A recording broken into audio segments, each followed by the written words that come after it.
Moise, there he is. Hello. Man, you good? How we doing? Man, thank you so much for taking the time. It's been a minute since I saw you. I think the last time I saw you was at the Brockhampton show? Oh, yeah. Brockhampton and Slow Tide. Yeah. Man, that was a crazy show. That was a fun show. What was that, last November? Yeah, man. It was one of the last shows I went to before it was like that, and then Glass Animals in March. You holding up though? You and yours good throughout 2020, as good as they can be?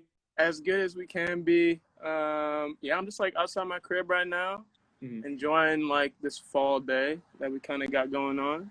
The second summer is it? I stay inside. I can't handle it when the sun's out. I'm not out there. It's too hot. What you be getting sunburnt or what? No, I got, you know how Michael Jackson had vitiligo? Uh-huh. I got that too. So I get burned real easy. So it's kind of like that, but also I don't like sweating, dude. Fair enough. Man, but I bring up the Brockhampton show because I was listening to Postcards I Forgot to Send, like, in preparation for the interview, but also out of enjoyment. And I heard a lot of Brockhampton influence. Now, is that intentional, or is that just the consequence of young gentlemen that are genre fluid? I think the latter for sure. Even though definitely I like know their stuff, and definitely I think we share a lot of the same influences. Is definitely what it comes down to. Sonically, what inspired you growing up? Oh man, well, Michael Jackson first off. That was definitely like the first introduction. Like me and my cousins, like we grew up. My uncle, shout out Uncle Pierre, he used to play all these like VHS recordings of like old live shows and old music videos, and Michael Jackson, he had every single one. So that's incredible. So definitely like Michael Jackson, Tupac. My dad bumped a lot of Tupac growing up. And then I think more recently, definitely, I was later to like Prince and like his catalog. So I don't know, those three, I would say. The foundational influences. I remember going through my mom's vinyl collection back in the day, and she had mad Lionel Richie. So I was like 6 years old watching Tom's the Tank Engine going all night long. I heard that song is about like for how old were you? You're like 6 years old. That's definitely you sing all night long and you had no idea. Oh, bro, I didn't even put that together. Why would she let me listen to that? She's a single mom. We'll let her off the hook. Single mom, yeah, give her the pass. I feel it. So Postcards I Forgot to Send. It's the album. It's phenomenal. You're getting great press on it. We're getting listeners like who was that? Who was that artist you just played? Who was he? Oh, that's Moise. That's a local cat. So, wow. Dude, it's wild. The text line's going crazy for you. What is the Moise thesis statement with this album? Sonically, conceptually, what are we getting at with this one? It's definitely like, I feel like every emotion and every thought I kind of have had in my head for like over like the last 2 years, and just kind of like piecemeal them together, and each one is like their own letter and postcard. And that's why you said so many different genres on the album. So each one feels like its own postcard and own letter, in a way. And it's just like messages like that a lot of us just like, and feelings that we kind of like hold back and never like fully express, and being a musician, like music is like the way I can do that, What emotions are you talking about? Heartbreak for sure. A lot of people are shy about that. Good times and bad times. Like also when you like succeed and also like come up, it's definitely good to express that and share that emotion with other people. It sounds quite existential. Yes, existential. Yes. Kind of like examining the human condition. To hear you talk about that, that's phenomenal, man. Because you're talking about postcards and disjointed, postcards, individual snapshots of emotions, right? And then all these different sounds, but you're able to create a cohesive body of work. Now, was that easy to do that, given you're investigating being a human, or did it take numerous rewrites, and was it really intentional to make it as I guess I don't want to use the word cohesive too much, like as solid as it is? Obviously it did take a lot of time. It definitely was like, I think so. I put out Amongst the Leaves last March, and I had started working on what became Postcards I Forgot to Send around that time. So, it wasn't intentional at the start. You know, you just start off, let's just make a whole bunch of songs. And then eventually you're able to like kind of see where it's going and kind of make sense of it. But that's like the hardest part, honestly. Coming up with the title and kind of coming up with the concept was like the hardest part, but I never forced it. You know, it just came one day and then I just ran with it. I love it. So it really was the full 2 years of Postcards I Forgot to Send. Yeah, because Amongst the Leaves came out last spring. I guess honestly a year actually. Okay. Yeah. That's wild to me because Among the Leaves, that was a solid project. It was great, but from that to Postcards I Forgot to Send, like the production value went crazy. These interviews often become me just complimenting the artist. But like everything was so much sharper. The pen game was crazy. So the fact that it came out only over a year, that you played guitar on this album, or is that yeah. Also, shout out to like Will Levison, Lewis Tuck, and Elliot Roche. Like those guys helped me on the production and play a lot of guitars on there as well. The whole thing is just it's the growth is extraordinary. Before you got on here, I'm saying like I can't wait for people to see this interview in like 6 years when you're out here. The Weekend status. I mean, hey, check this interview from 2020, man. That was my dude. In the modern era, or in another life, you'd release an album like this, get all this press, and then we'd have you on a Go show, right? Right. But given the realities of 2020, you're kind of handcuffed by the reality and not being able to play shows. Have you found it to be frustrating to have this amazing body of work and to get all this love and to not be able to support it in the way you'd like to? Not gonna lie, it definitely feels like glass half full for sure. We had a whole like tour lined up for like spring and summer. Like it was definitely going to be exciting to be able to share like the music and play it live, because like that's the best part for me. That's the most fun. It's cool to get love online and all that, but like to actually like face to face like this right now, like this is cool, you know what I mean, and actually talk about it, that's the best part. So it's a glass half full. What's the half full? What's the half full part? How have you been able to turn this into a positive? Yeah, like this, like getting that recognition and people actually having the time to listen. Like I think, if things weren't the way it is right now, I feel like a lot of people would have just listened like the singles and stuff, but not had time to sit down with the full body of work and like listen to it multiple times. You know what I'm saying? Yeah, I feel it.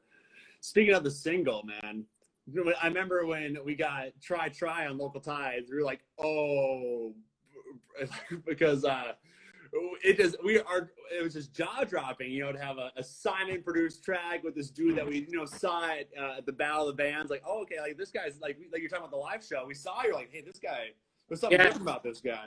And then I remember just like showing everyone, like forwarding to everyone, like, yo, check this. And then it came out.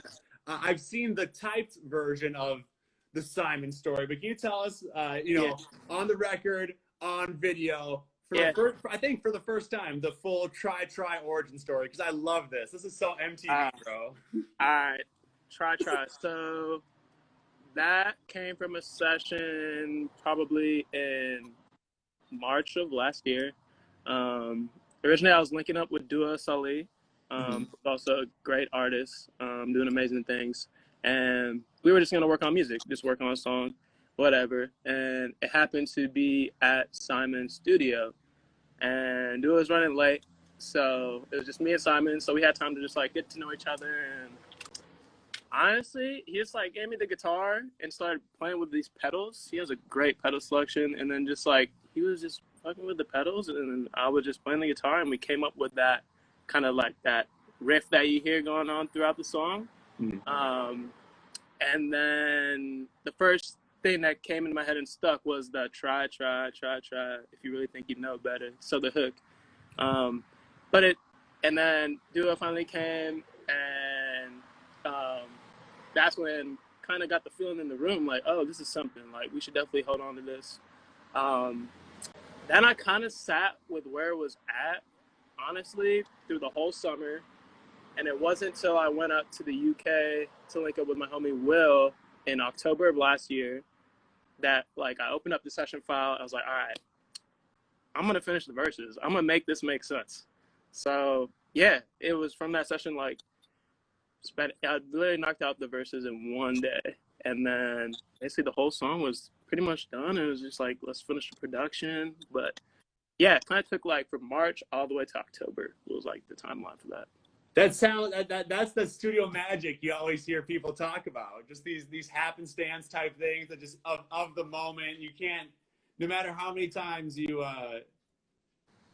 or how much time you put into something, it's just when that magic happens, you gotta just ride the wave. Exactly. Thank you for telling that story. When I first read that, I'm like, this is the coolest thing I've ever heard. It's awesome. You can't make it up. Also, big ups to Dua. Today it came out that they're going to be in Sex Education on Netflix. You see that? I saw that. I haven't watched that show yet, but I feel like I should catch up on the... Absolutely. Just a ride for Dua. It's the coolest thing. I love to see the next generation of Minneapolis talent get their flowers and start take these next opportunities. You got some acting background. You were the star of Wake Up with Yam House. Oh yeah. Tell us about that. Tell us about that experience, sir. That was really cool. Shout out to Yam House, Moise and those boys. I think we shot that, last October. So yeah, 2019. They had this they sent me the song and they had like this vision for where the video is gonna be. I had never been to, I think it's called like Willow Creek or something like that in Wisconsin. It's Wisconsin, doesn't matter what it's called. But yeah, we shot it in like a day, and I had to like walk through a waterfall, and like it was cold, and I had never, it felt like I was walking across the Niagara. Like the water is rushing, but we had to climb through these rocks. But I couldn't like shy away because I had this other dude who had this big camera who was gonna film the whole thing. And he was doing it, so I was like, all right, I just gotta roll with it. But that video turned out amazing. That song is amazing. That was fun. It kind of broke my heart a little bit because you were like a nice velvety red shirt in the water. I'm like, oh no, the shirt is that I was like, no, you ruined it. That's fire. That's great. Do you think you could follow Dua's lead and and your past experience with Yam House and go into acting? You have a very good eye for visuals in the full the full every medium. Do you think you could pull that off? Is that something you intend to do, or like if it happens, it happens type thing? Yeah, I just watched Tenet last night, and I think I could do that. I could be a little John Washington / Robert Pattinson. That'd be fun. Acting would be fun. It's definitely a whole nother skill set that you got to put time and practice into. But I don't know, that'd be kind of cool. Whatever opportunity comes through. Yo, hold up. My fire alarm was going off. Like, wait, what is that? But it turned off, so I think we're good. Is that you or is that me? The block is hot. I feel it. Around here, yeah. I feel it. Okay, I think because my dog perked up. I'm like, dude, shut up! I'm interviewing Moise right now. If fire happens, it happens. Sorry about that. Thank you. You speak. I was reading some interviews. You speak with great reverence for Minneapolis and also your trip to Rwanda to see your family. Yeah. Take us through that trip and what you did and how it impacted the album, sonically and visually. Wow. That's a great question. So both my parents grew up, born in Rwanda. I was born and raised in St. Paul, but I've been able to go back twice in my life, and the most recent was in January, right during the holidays. It was cool. Like, honestly, it was just a trip to kind of visit family and just reconnect, but it kind of aligned with, like, I had the whole vision for the project, Postcards I Forgot to Send. I mean, I have cameras and kind of like the resources that could fit in a bag and just like go out there. So I brought that with, and tried to link up with a couple photographers there, but it was just like the language barrier and just like my phone was acting up. So I ended up just having my cousins basically shoot the whole film and shoot the whole everything you saw that came basically. It turned out phenomenal. It feels it just feels so organic. You know, everything about this project is so natural. I think you really captured lightning in the bottle. So to hear even like from the Simon story to all the cameras malfunctioning and just rocking and like riding with it. Man, I can't wait for the next project. I know, but to touch on Rwanda, like I also wanted to like shine a light on that country as a whole, because a lot of people don't really know what's going on there, and a lot of people have like a connotation about it from like the genocide in 1994, but it's a beautiful country, as I hope people saw, and beautiful people as well. So I also had that in mind as well. Just wanted to shine light on that too. The visual album, from the footage, like there was a big mood, like a big mood. Some joy and togetherness and community present in it, and it's so magnetic. So I'm happy you're able to get that chance and to shine a light on your home, on your roots. You know what I mean, like on the ancestors. So that's phenomenal. You also said, I saw you say your home or city is what gives you your own unique perspective. I think we touched on that with Rwanda and what that means to you and how it impacted the album. How has Minneapolis and St. Paul helped shape your perspective on music and just life in general? What do you think is uniquely Minnesotan about Moise? Uniquely Minnesotan. It's really cool how we get all 4 seasons here. Like we get summer, we get spring, we get fall, and we get winter. And I feel like that alone just inspires so many different blends of like emotions and sounds. Outfits too. Outfits. Or we stay dressed. Looks, yeah. Like it's so that just like full cycle of like seasons and change. I feel like that fuels like the music and just always like not always being like the same headspace, because there's people who live in California. It's always sunny and like golden every day. They know nothing of emotions, man. Well, how are people in California making these sad songs? They don't know anything about sadness. You don't know January, -3 high. Get out of here. Exactly. Except for like Joni Mitchell, I guess she somehow knew emotions, but you can't bust out Joni Mitchell to box me up. Oh man, well, dude, thank you so much for taking the time. Have you been as far as as we wrap up? I want to know what you've been doing to stay busy throughout quarantine besides pushing the album and making music. You been watching anime or playing games or something? I was super into like watching mad films at the start of the quarantine. Probably from not movies, mad films though. Movies, films, whatever. Like Stanley Kubrick. Those are films. Those are films. Yeah. But I mean, I also watched them like, I don't know. I watched like Dumb and Dumber, all the Dumb and Dumbers as well. So those are kind of movies. But that has definitely been a thing. I've been going on runs, like 3-mile runs every day almost. Ooh. Yeah, got to keep the body and mind, together. So that's been good too, and some hoops as well. Hey. Who do you got in the finals? Is it gonna be Lakers Heat, you think? I think I think Lakers Heat. That's gonna be fun to watch. You got Spoelstra, you got some history between the two teams. So yeah, NBA's been booming. Man, it's been wild. You know what I learned this year? I learned the older I get, the more I understand Jimmy Butler, dude. I know I'm rocking the Jimmy Butler headband, but like I could see what happened in Minnesota. Like if you got frustrated, I get it now. You know what I mean? Like, I don't want to do it. I got mad love for the Wolves, but I could see how that could happen. I know you really be riding for the Wolves, man. I'm sorry for you. You won't hop on like that? If they get LaMelo, I'm back. That's it? You don't like Anthony Edwards? No. Man, well, LaMelo is the ticket draw. Oh no, we drafted too many point guards in my day. I'm like, give me. But I guess Anthony Edwards. Right. Anthony Edwards is kind of like Wiggins 2.0, they say. Right.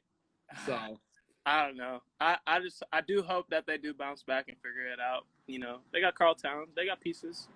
you know, when that happens, when, not if, when it happens, I don't want to see you in a KG jersey, dude. You did not own it when it was time, man. I like it. You're sticking flag in the ground. I respect it. Can't be swayed. All right, dude. Yo, stay up, Moise. Please keep emailing us all the new music. When can we get some new music? Are we looking at 2021, or are you gonna surprise us here in a little bit? No, I don't think we're gonna have to wait too long, to be honest. Definitely had a lot of time on my hands to make some good stuff. So, definitely won't be hearing, or definitely won't have to be waiting until 2021. All right, cool. Well, I can't wait for that email from Carlotta. I can't wait. Oh yeah. Fire. Oh yes. All right, dude. Thank you for your time. Stay up. All right. Yeah. Thank you too. See you, Much love.